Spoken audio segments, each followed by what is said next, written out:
Hello everyone, I'm Hassan and this is my entry for Airbyte and Motherduck hackathon. So this is Duck Annotate, and the basic purpose of this application is to provide a simple platform for data stewards to annotate their data. So I will register a new account.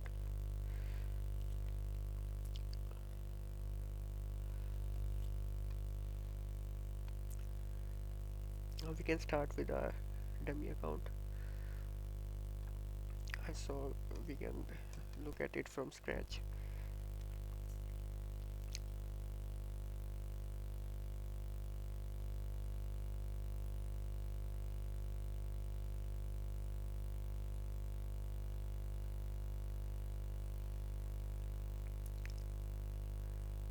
We can also log in from GitHub, but I have already have resources on my GitHub account, so I'm creating a new account.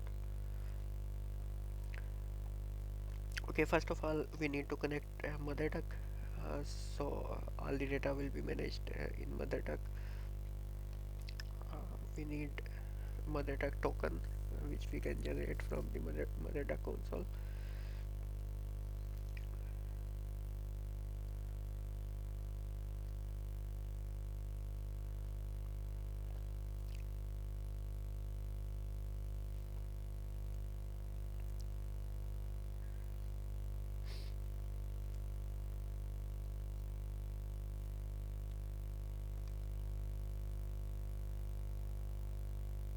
Okay, it is connected and it has found 9 databases. I have a new database named Hackathon Demo. It is an empty database, and we also need to select schema where we will manage all our data. By default, it creates a new schema named duck underscore annotate. So I will go with this one.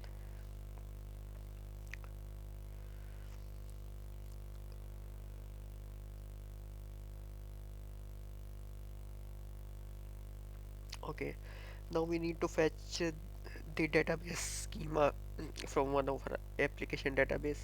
For this demo, we will be using Odoo database, which Odoo is a Python-based ERP and CRM, and it has various modules for e-commerce, HR, and various other departments and modules of an organization. So I think it has plenty of data to play around with. So I have my database hosted on Neon, which is a service for Postgres, serverless Postgres.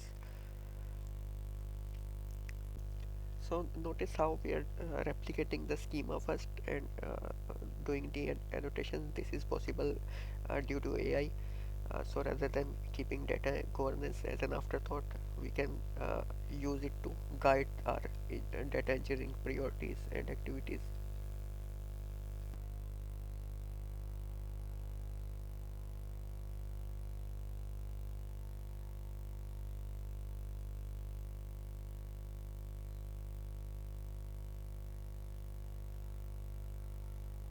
So we have all these tables and schemas available. Now we can go ahead and pull the reference data we will use to annotate these tables and columns.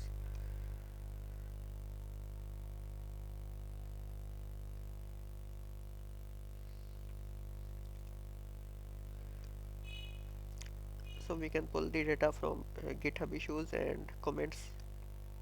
Right now I'm just pulling the data from GitHub issues and comments, but we can also add other stuff like wikis and Confluence pages.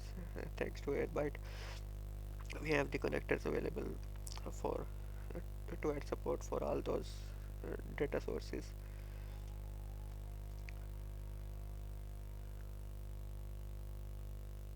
So GitHub API requires personal access token, even though it is a public repository. because it needs to track and limit the usage of uh, each user uh, using their API. And for this reason, pulling the data from GitHub API is slow, because then it needs rate limiting and everything. So we have the data source created. Now we can create a connection, and what it will do is it will behind the scenes create an Airbyte connection with our target database.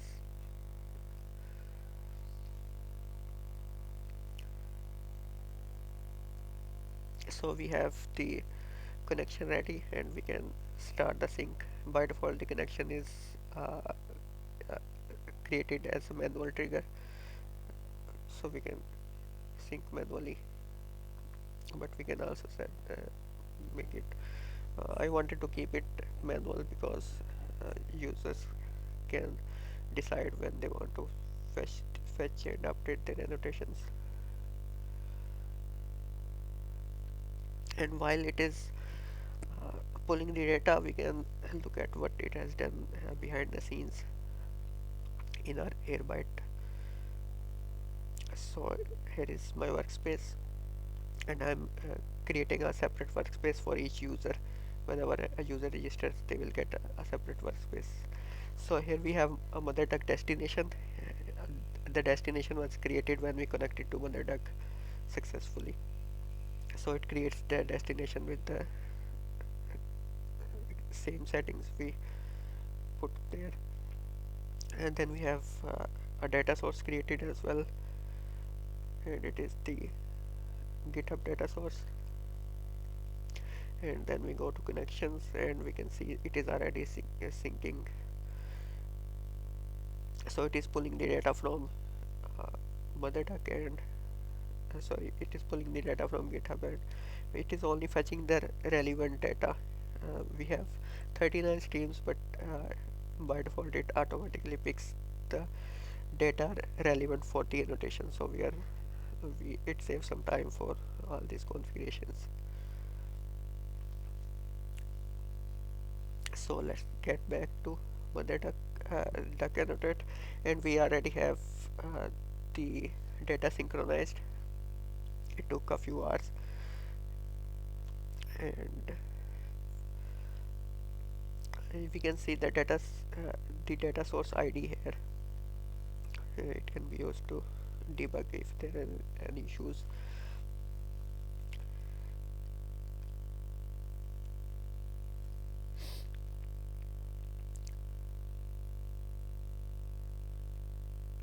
And if we go to Airbyte, we can see the job is succeeded here as well,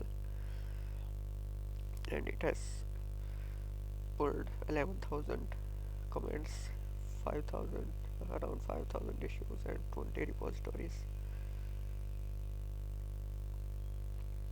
Okay, we will go back, and let's move to generating the embeddings.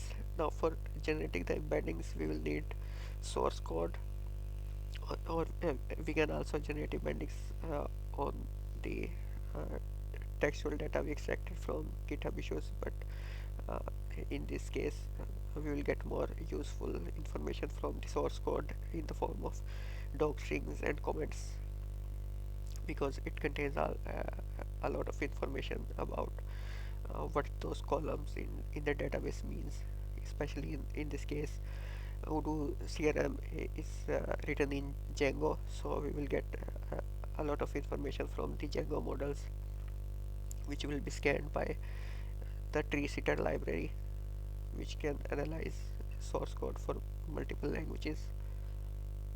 Right now it only supports Python though.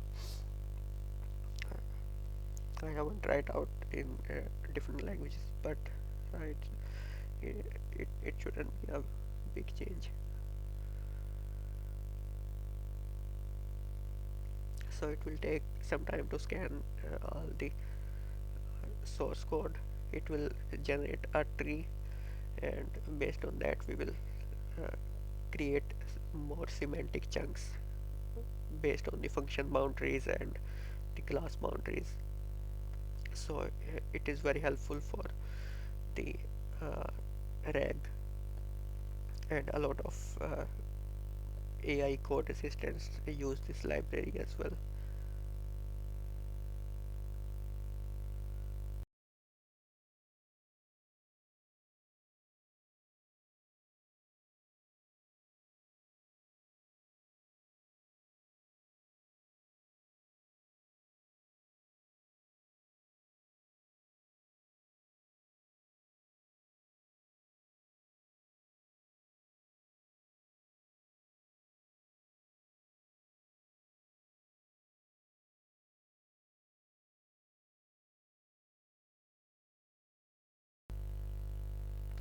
One more thing here, currently it only supports the local mode.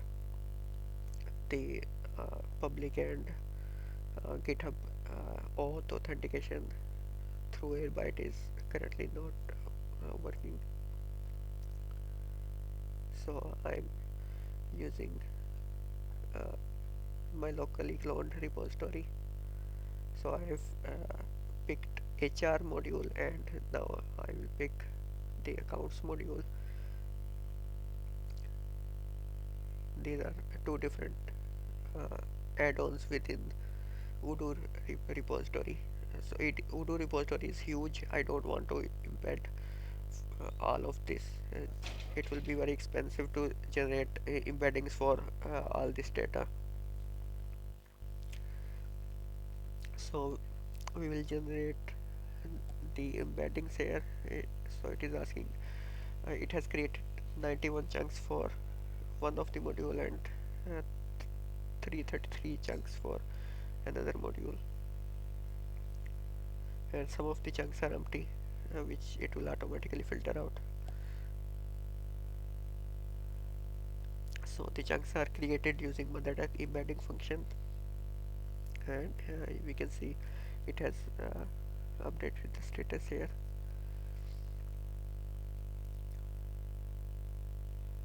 Okay, the embeddings are generated, and by default it won't let you uh, regenerate the embeddings on the same data, because it will not be cost efficient to regenerate.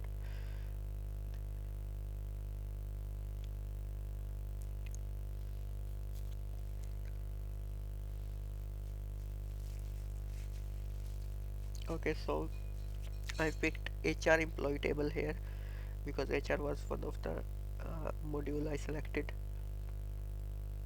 and here we can see the existing comments pulled from the postgres metadata are not that helpful. They are just single line comments, mostly just created out of the column names.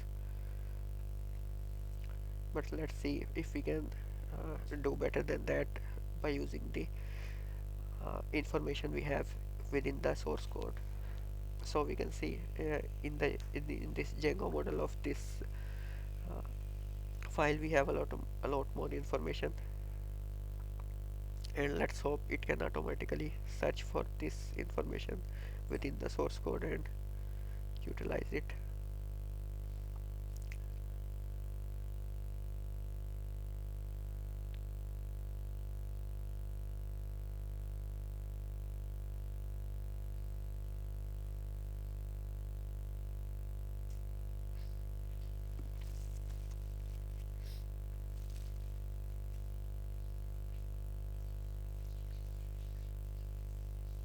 Okay, so it has generated the uh, annotations, the descriptions for the columns, and we can see it contains a lot more detail compared to the existing descriptions we had in the original uh, tables. And it also allows us to add these descriptions, and we also have option to mark the columns as manually verified or leave them as default. By default it will update the metadata when we save changes, but it won't mark them as verified. So this is an identifier for the user, for the consumers, how much trust they can trust these descriptions. And we can also reject any description which we find inaccurate, and it will automatically ignore that. So I've saved the changes, and you can see it did not update the badge ID, which was something I rejected, and it has marked the two of them as verified, and the rest of the descriptions are updated but they are not marked as verified. So multiple users can collaborate together and work on the annotations, and as long as they share the same mother database, it should reflect in each other's uh, workspace. So that's all for now. Thanks for watching.